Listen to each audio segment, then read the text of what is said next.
Question 27, Part A. Expand 3 times x plus 4.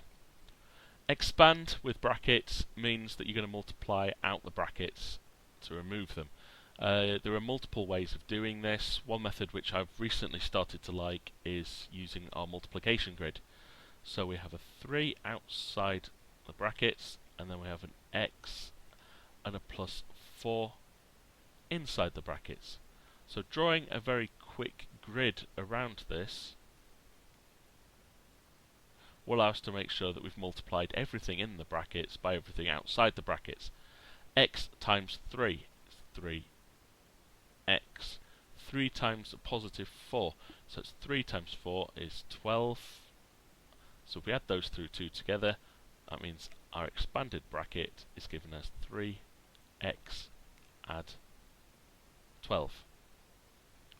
Part B asks us to expand the brackets x multiplied by x squared plus 2. So once again, I'm going to use the same style of grid. Put an x because that's what's outside the brackets. Inside the bracket is x squared and a positive 2.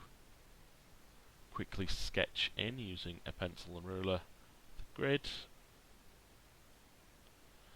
Now here's the tricky part. This is why it's worth 2 marks. Now we should know instantly, if we fill out this bottom right box, that 2 times x is 2x. But what about x times x squared? Well, x squared just means x times x. So if we times that by another x, we're going to get x times x times x, which is simplified down to x to the power of 3. So when we expand that bracket, we end up with x cubed add 2x. Part C gives us x squared minus 6x. Again, there are a lot of methods from this, but factorise is the opposite of what we've just done.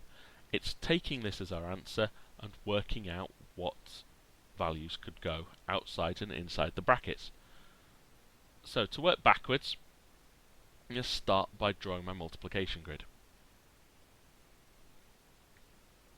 Inside here we have x squared and a negative 6x.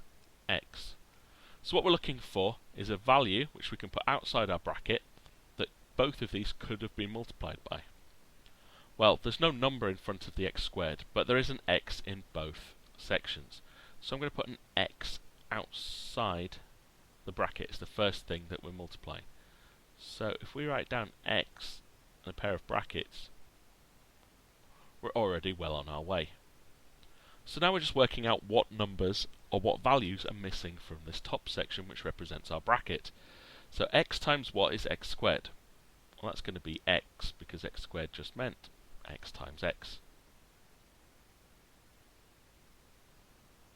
Now we've got x times something equals negative 6x.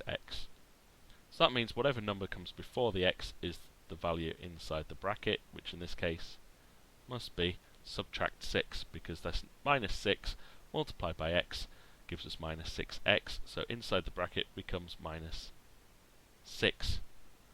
Nothing else will go into x or the negative 6, so that is a fully factorised expression.